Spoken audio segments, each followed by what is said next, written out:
Voilà, bonjour à tous, j'espère que vous allez bien. Aujourd'hui une vidéo assez spéciale parce qu'on a une invitée sur ma chaîne YouTube. On est avec Marie-Jo, ma grande tante. Et puis on a fait un petit tour du côté de Lucerne depuis le Jura, donc environ 2-3 heures de route maintenant. Et puis je me disais que c'était assez intéressant de recueillir son avis en fait sur la voiture parce que voilà, c'est quelqu'un qui n'a pas forcément grandi avec la technologie. Et puis c'est une voiture assez impressionnante. Quand même, je le rappelle, on est en Tesla Model X maintenant, donc c'est un Model X de location. Et puis je voulais voir un peu avec toi ton ressenti de la voiture. Première question peut-être que je voudrais te poser, c'est quel est le confort, qu'est-ce que tu ressens en fait dans la voiture en termes de confort? Je suis extrêmement frappé par la, la tenue de route. Et c'est très confortable. Il y a d'autres voitures confortables, mais celle-ci l'est incontestablement. Voilà ce que j'ai à dire sur le confort. Mais j'ai d'autres choses à dire. Moi, quand je suis arrivé et que tu m'as dit d'entrer dans la voiture, quand on m'a ouvert la porte et puis le toit qui s'envers, j'ai trouvé ça génial. C'est vrai que la première fois quand elle est entrée dans la voiture, je l'ai ouvert la porte en fait depuis l'écran central ici. On peut cliquer le bouton et puis ouvrir toutes les portes, même les portes avant en fait, elles sont aussi électriques. Ça c'est très sympa, c'est commode, on n'a pas, quand on est vieux comme moi, ou vieille comme moi, c'est commode parce qu'on se glisse facilement dedans. Ouais, et puis aux places arrière aussi, c'est cool. Absolument. Donc tu penses que c'est pas un gadget, les places arrière, tu penses ça vraiment son utilité? C'est peut-être un gadget pour certaines personnes, mais moi je trouve que c'est extrêmement utile. Ouais, je trouve aussi, et puis il y a beaucoup de gens avec qui je discute, ils trouvent que c'est gadget en fait, ces portes papillons à l'arrière. Parce qu'ils savent pas. Ouais. Moi je trouve ça cool, et puis c'est vrai que ça s'ouvre aussi hyper bien, même quand il y a une voiture à côté en fait. On se rend pas compte, mais ça s'ouvre mieux, les places arrière sont plus accessibles avec des portes papillons comme sur la Tesla Model X que avec des portes normales quand il y a vraiment quelqu'un à côté en fait. Ouais. Moi ce qui m'a aussi frappé, c'est la reprise de cette voiture.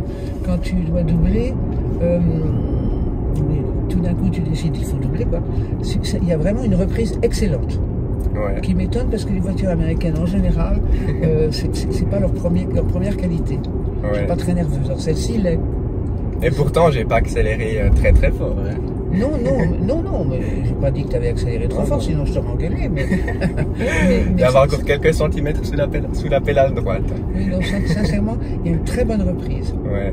Et ça c'est cool, c'est hyper sécurisant. C'est sécurisant, absolument. Certains disent que c'est trop dangereux parce que voilà, on peut atteindre des vitesses pas très légales. Mais moi je pense au contraire, tant qu'on respecte les limitations. Oui, mais ça c'est question d'être un bon citoyen ou pas. Hein, ouais. Et puis là, il y a du soleil. Il y a du soleil qui frappe la voiture, et alors ce toit-là, avec un pare-soleil en haut, c'est très très chouette, c'est très bien. C'est très joli, et puis ici, on est dans un pays de montagne, on peut regarder en haut, c'est très commode. Je crois que c'est le plus grand pare-brise de série sur une voiture. Sûrement. Ouais. Même dans les voitures pas de série, ils n'ont pas des pare-brises comme ça. Ouais. C'est très bien. Bon, donc pare-brise, les portes, tout ça, ça m'a frappé. Voilà. Et puis, qu'est-ce que tu penses de l'écran, enfin des écrans en fait, le grand écran là, et puis j'ai toujours eu vis-à-vis des écrans en voiture une sorte je suis très réservé. Si c'est trop bien, tu regardes trop l'écran, tu regardes plus la route. Je sais pas. Mais enfin, il est très grand. Par conséquent, on a moins besoin de fixer. Sans regarder quoi, la route. C'est bien. Ouais, c'était cool, on a pu voir un peu où on voulait, voulait aller en fait sur la carte. Oui. Avec la vision satellite en fait, parce qu'ici on a un abonnement premium dans la voiture pour voir Google Maps en fait. La carte ça c'est bien, c'est très bien. Cool, ouais. C'est très bien, mais il y a beaucoup de voitures qui ont aussi mais ils sont pas si grands que ça. Ouais, justement, ouais. Mais beaucoup de voitures n'ont pas un système aussi réactif en fait. Ça c'est ce qu'on trouve de mieux sur le marché maintenant. C'est pas mes spécialités donc. Ouais. Et puis qu'est-ce que tu penses du silence de la voiture? Ça t'a frappé ou bien? Oui, elle est très silencieuse. Ouais. Elle est très silencieuse. J'allais dire presque autant que la Rolls-Royce. Hein. T'avais fait un tour en Rolls-Royce une fois, c'était quand, tu te souviens? Oh là là, mon petit. Ne me demande pas mon âge, ça se fait plus. Ah, j'ai pas demandé ton âge, j'ai demandé quand est-ce que c'était ton tour en Rolls-Royce. Si je te disais quand je suis monté dans la Rolls-Royce, tu saurais mon âge. Il y a très longtemps. C'est à Genève, je travaillais encore à Genève, j'avais 27 ans, 6 ans, 7 ans. On est 87 quand même, ça fait 60 ans.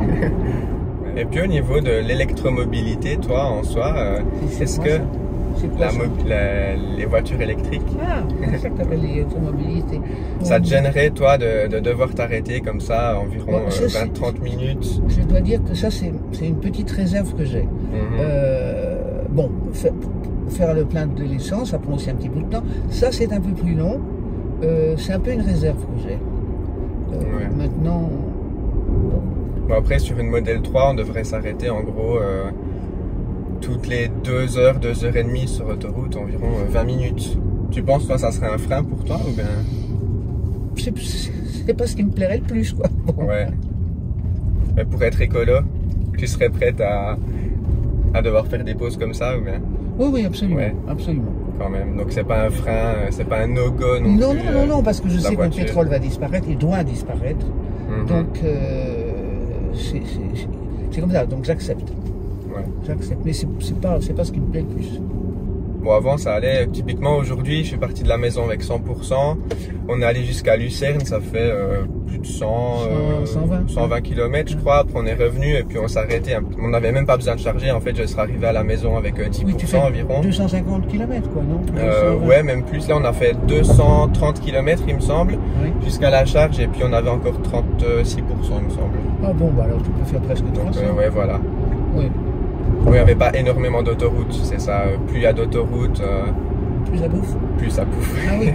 Puis plus on roule vite aussi. Donc là, il y avait seulement un petit bout à 120.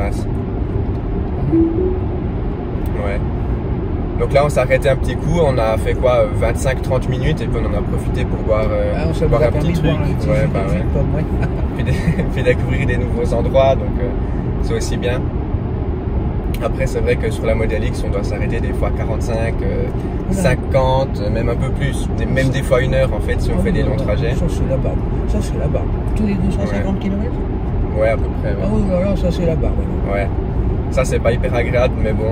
Ça, le stockage de l'électricité, celui qui, un jour, résoudra ce problème, ce sera formidable.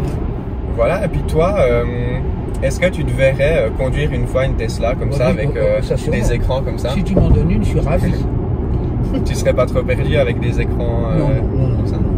Ça te fait pas peur? Je suis assez moderne pour une vieille dame.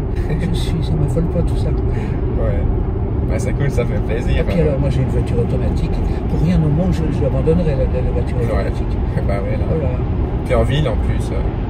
Toi qui habites vers Paris. En ville, bah oui, sur l'autoroute, on s'en fout. Mais en ville, c'est vrai que c'est génial. Et puis elle a la capacité aussi de rouler toute seule. Donc à terme, tu pourras te laisser conduire par ta voiture et puis elle t'amène. Oh là, mais quelle horreur. Moi, j'aime ça, moi. Voilà, elle conduit toute seule dans le tunnel. Je fais rien en fait. Non, mais ma voiture aussi, tu peux la laisser si tu vas tourner. Tu lâches le volant. Bon, là c'est tout droit, oui. Mais quand ça va tourner, là, elle va aussi tourner ma voiture. Ah oui? Ouais. La Citroën, elle le fait pas.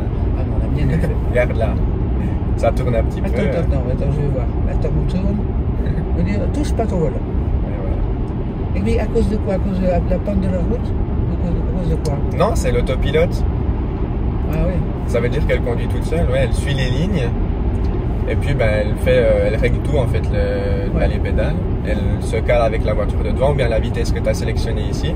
Et puis elle tourne le volant aussi. Mais tu peux aussi garer ta voiture comme ça en automatique? Ouais, elle fait tout toute seule. Oh, quel bonheur. Mais elle se gare seulement dans des endroits qui sont assez larges, où tu as de la place. Et puis, en général, quand on a besoin, c'est quand la place est assez étroite. Et du coup, ça fonctionne pas, donc c'est un peu bête. Mais bon, à terme, elle peut vraiment conduire à 100% toute seule. Oh, mais ça va venir dans toutes les voitures. Ouais. Ça, c'est sûr, c'est l'avenir. Ouais. Mais c'est bête, moi j'adore conduire. Bah, après, tu auras toujours la possibilité de conduire toi-même ta voiture. C'est bien. Il y aura toujours un volant en fait, c'est juste que voilà, quand tu es fatigué, bien quand tu n'as pas envie, tu peux te la laisser conduire je sais pas si j'aurais confiance. Je sais pas si je pourrais dormir dans une voiture qui marche toute seule. T'as pas confiance là? Ah bah si. Parce que je suis derrière. Oui, bah t'es derrière, t'as choisi le volant. Alors s'il n'y aurait pas de conducteur, il faut apprendre ça si tu veux. C'est pas de mon temps. Bon bah voilà, j'espère que cette petite vidéo interview avec Marie-Josée vous a plu. Je pense que c'est intéressant de voir la vie d'une personne qui n'a pas grandi avec la technologie.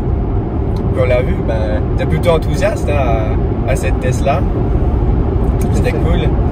En tout cas, ben, j'ai passé une super journée à Lucerne. C'était cool.